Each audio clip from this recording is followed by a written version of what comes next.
Oh mama e, mama na lobe, mama e, dele ma bondela, tolo na se, mutupe na moi, olemba te mama, dele ma bondela, isika nyonso zali. Bonjour, bonjour tout le monde, je crois que vous allez bien. Je vais aussi bien par la grâce des dieux. Nous sommes encore aujourd'hui comme prévu pour partager ces moments avec vous, ces moments de partage, ces moments des rencontres. Nous sommes en train de vouloir faire ce qu'on appelle les chocs d'idées, mais pas vraiment ça. Nous sommes en train de vouloir s'échanger, connaître et aussi faire connaître ce que nous avons afin que nous puissions nous aider dans des domaines qui sont très sensibles de la vie, qui touchent directement nos vies ainsi que nos églises. Je suis le frère Dieu merci, Kabongo Mukendi. Je suis aujourd'hui pour partager avec vous ces petits sujets qui est très important et qui touchent beaucoup de domaines de la vie. En fait, les sujets en question, c'est le leadership. J'ose croire que dans tous les domaines de la vie, nous subissons le leadership. Le leadership, c'est quelque chose qui s'impose dans toutes les places où habitent les hommes, ce qu'on appelle la société. Partout où il y a des hommes, nous devons croire que le leadership doit s'imposer. En fait, beaucoup de gens définissent le leadership selon eux. Beaucoup de personnes parlent du leadership et bizarrement, c'est que beaucoup de personnes se prétendent être des leaders, sans pour autant comprendre ce que c'est ces termes. Avec la grâce de Dieu, nous allons essayer un peu de comprendre ce que c'est le leadership. C'est quoi le leadership exactement? Je vais vous dire déjà d'emblée que le leadership, c'est la première chose que Dieu avait donnée au monde, à l'homme.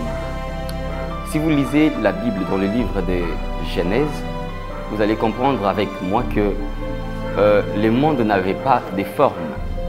Tout était créé, les animaux étaient créés, mais il n'y avait pas de l'ordre. Les animaux faisaient ce qu'ils voulaient. En fait, tout était en désordre. Mais Dieu s'était arrangé afin que tout devienne ou marche en ordre. C'est pourquoi il avait créé l'homme. Il avait fait l'homme. L'homme est venu dans le monde, cet homme qu'on a appelé Adam. Lorsque Adam est venu, nous avons vu avec vous que à l'arrivée d'Adam, les choses avaient commencé à changer. Dieu avait donné la garde du jardin à Adam. Parce que Dieu savait que le monde ou l'organisation sans un leadership est une organisation morte. C'est pourquoi il y a quelque chose que nous devons d'abord savoir. C'est quoi le leadership? Beaucoup de gens croient que le fait pour eux d'être devant les gens, c'est ça le leadership. Beaucoup de gens croient que le leadership, c'est quelque chose en fait, c'est lorsqu'on s'impose sur les gens, c'est alors qu'on est leader. Je vais déjà vous scandaliser pour vous dire qu'il y a des gens qui sont devant d'autres personnes, mais qui ne sont pas des leaders. Le leadership, ce n'est pas le fait d'être dictateur, de s'imposer sur les gens. Contrairement à ce que les gens croient, qu'être leader, c'est en fait, c'est marcher sur les gens. Si vous lisez dans le livre de Matthieu chapitre 20, le verset 20, c'est une histoire très merveilleuse. C'est une maman qui était venue auprès de Jésus. La Bible dit qu'il s'est prosterné. Lorsqu'elle s'est prosternée, elle a dit à Jésus, « Seigneur, je vais te faire une demande. » Elle dit, « Ordonne que mes deux fils, qui étaient Jacques et Jean, puissent s'asseoir l'un à ta droite et l'autre à ta gauche lorsque tu reviendras. » La mère avait compris la meilleure chose à demander à Jésus. Elle avait compris que pour mes deux fils, je dois demander pour eux le leadership. En fait, c'est quoi le leadership déjà? Vous devez savoir avec moi que le leadership, c'est les positionnements. Si je dois les définir d'une manière ecclésiastique, je dirais que le leadership chrétien, en fait, le leadership dans l'Église, c'est le fait d'avoir la position devant Dieu, mais aussi l'utilité devant les hommes. Dans le livre de Jean, la Bible dit, dans le livre de Luc, la Bible dit, lorsqu'on parlait de Jean-Baptiste, on dit qu'il était grand devant les seigneurs. Le leadership, c'est le fait d'avoir la position devant Dieu. Lorsque vous avez de la position devant Dieu, et lorsque vous exercez l'influence de ces positionnements auprès des hommes, c'est alors que vous êtes leader. La Bible dit Jean-Baptiste était grand devant Dieu, mais la Bible dit lorsqu'il était né, il avait amené la joie auprès des hommes. Il était venu pour faire une mission, exercer une mission, une influence prophétique auprès des hommes. Mais lorsque Jean-Baptiste est venu, nous avons vu des choses assez contrastes, assez contradictoires par rapport à ce que nous comprenons sur le leadership. Aujourd'hui, nous croyons que le leadership, c'est le fait d'être le maître des hommes. Lorsque la mère des fils de Zébédée a adressé cette demande à Jésus, j'aime la réponse de Jésus. Jésus lui dit, vous ne savez pas, tu ne sais pas ce que tu demandes. Frère, il y a de ceux qui demandent à Jésus, à Dieu, dans des prières. Seigneur, je veux être leader. Seigneur, je veux être grand. Seigneur, je veux être ceci, je veux être cela. Je veux exercer de l'influence. Mais ce que je vais vous dire, c'est que beaucoup de ceux qui demandent à Dieu le positionnement ne maîtrisent pas trop les retombées de leurs prières. Pourquoi? Parce qu'il y a de ceux qui demandent, mais qui ne pèsent pas l'essence de la demande. Jésus a dit, tu ne sais pas ce que tu demandes. Mais j'aime la suite. Il dit, est-ce qu'ils pourront boire la coupe que je dois boire? Frère, le leadership est attaché au prix. La coupe que Jésus avait parlé n'était pas la coupe, je ne sais pas moi, un verre dans lequel contiendrait les sangs. Non. Jésus parlait de la coupe dans le sens du prix à payer. Il n'existe pas de leadership sans les prix à payer. Il n'existe pas de positionnement sans les prix à payer. Vous allez le comprendre dans la suite. Mais après que Jésus a dit cela, j'ai remarqué la réponse de ces deux fils de Zébédée. La Bible dit que Jean et Jacques répondirent. Ils ont crié, oui, nous les pouvons. Nous pouvons boire cette coupe. Frères, sœurs, c'est comme toi et moi aussi. Nous sommes pressés aujourd'hui d'accepter de prendre des positionnements. Mais nous ne maîtrisons pas les prix. Nous ne sommes pas prêts à payer les prix, mais nous sommes prêts à accepter ou à demander le leadership. Il y a beaucoup de gens qui sont sur les montagnes aujourd'hui. Beaucoup de gens désirent avoir des positionnements. Je vais devenir pasteur, je vais devenir prophète, je vais devenir ceci ou cela. C'est bien de les vouloir. La Bible d'ailleurs nous encourage de désirer. Mais beaucoup de gens qui sont prêts, qui aiment les positionnements, n'aiment pas trop payer les prix du positionnement. Le leadership vient avec un prix. Le leadership vient avec un prix à payer. Mais lorsque Jésus a dit à ses deux fils de Zébédée, ah d'accord, vous êtes prêts à payer les prix, là je n'en disconviens pas. Mais vous devez savoir, il y a la suite qui m'intéresse le plus. Jésus dira maintenant à ses deux fils de Zébédée, je suis d'accord avec vous, vous pouvez boire la coupe, comme toi et moi. Jésus est d'accord avec toi. Tu peux boire la coupe. Monter à la montagne de Manguingue pour devenir leader, ce n'est pas mauvais. Devenir pasteur, ce n'est pas mauvais, tu le désires, tu peux le devenir. Mais le problème, c'est au niveau de la coupe. Beaucoup de ceux qui veulent devenir des leaders ne sont pas prêts à payer les prix du leadership. Ils ne sont pas prêts à payer les prix, mais ils sont prêts à accepter. Ils veulent assumer des charges, mais ils ne sont pas prêts à payer les prix de ces charges. Jésus leur dit ceci, je suis d'accord avec vous, vous pouvez boire. Mais il y a quelque chose qui vient avant les prix, frères. On nous a enseigné dans nos églises que Dieu est prêt à répondre à toutes les prières.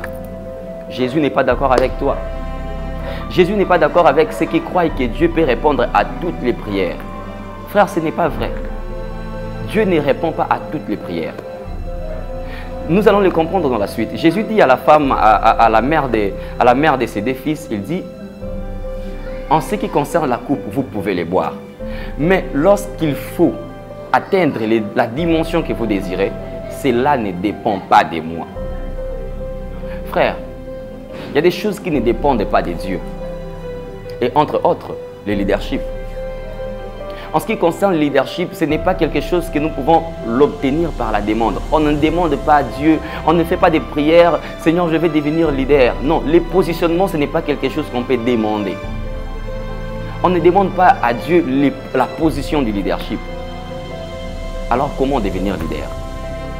Comment obtenir les positionnements du leadership? C'est pourquoi aujourd'hui, il y a des ceux qui se sont improvisés dans l'œuvre des dieux. Il dort la nuit, il a un rêve en train de prêcher, il se réveille les matins sans pour autant avoir les discernements.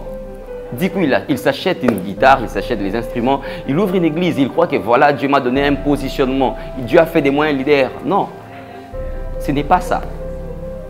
Jésus a dit, en ce qui concerne la coupe, vous pouvez les boire. Mais il y a quelque chose que vous devez savoir. Pour ce qui concerne les positions du leadership, c'est une réserve. Jésus dit, il ne sera donné qu'à ceux à qui mon Père l'a réservé. Frère, le leadership est premièrement une prédestination. Lorsque vous n'êtes pas destiné à être leader, sachez que tout ce que vous ferez ne réussira pas.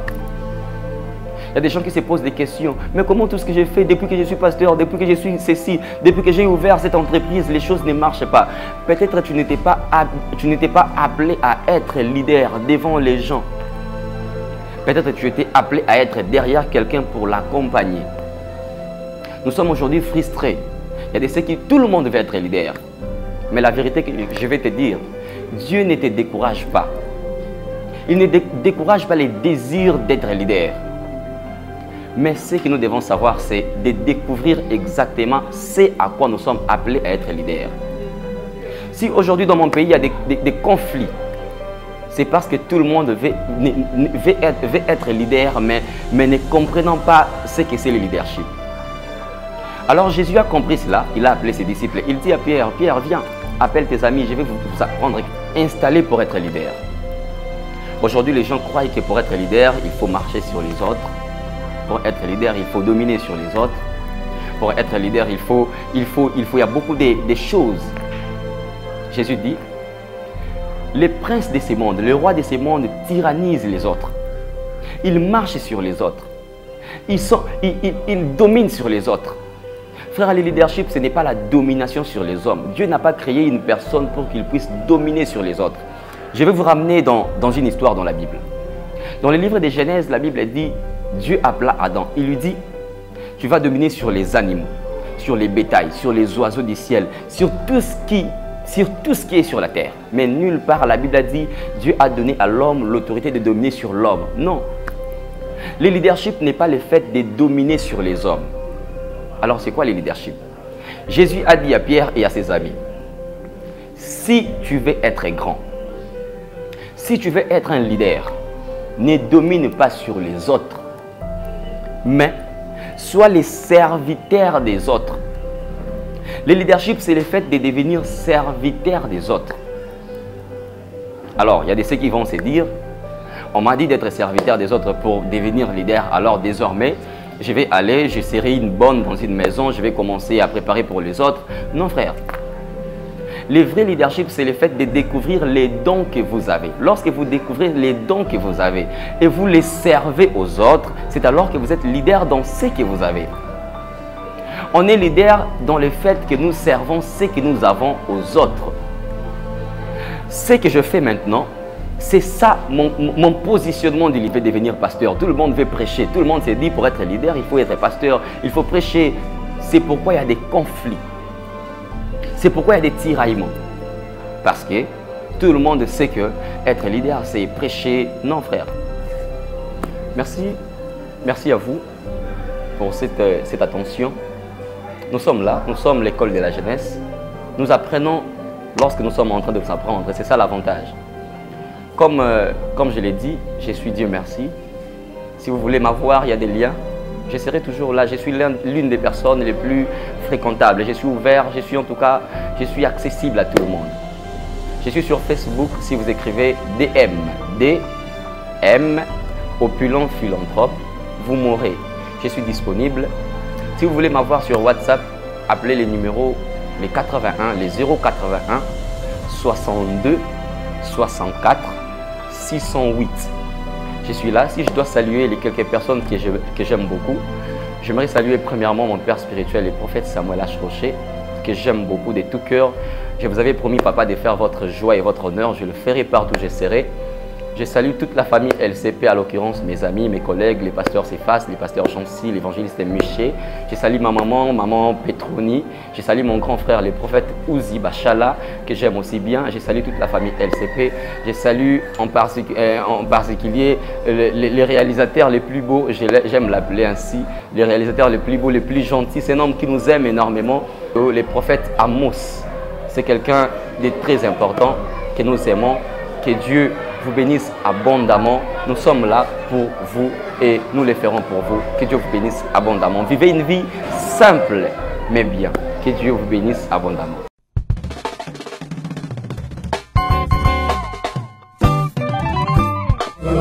Oh mama mama na lobe, mama telema bondela, tolo na se, mutupe na moi, olemba te mama, telema bondela, isika nyonso zali.